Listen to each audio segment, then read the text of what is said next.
Pinagmamalaking falls ng Mauban, Quezon. Hindi crowded, masarap mag-swimming. Yan ang destination natin ngayon mga biyahero, ang Alitap Falls. Ito ay matatagpuan sa Mauban, Quezon. May layo ito na 40 minutes drive mula bayan ng Tayabas.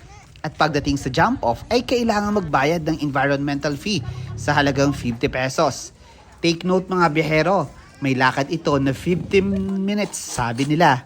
May pathway at signage kaya hindi ka maliligaw.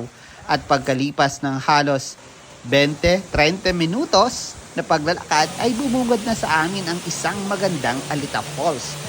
Napaka-Instagrammable, masarap mag-swimming at masarap mag-relax. Panalo dito mga biyahero. Pero paalala, magdala ng pagkain at inumin para hindi magutom dahil walang tindahan dito. At dito nagtatapos ang pagbisita namin sa Alitap Falls. Muli ako si Juan at see you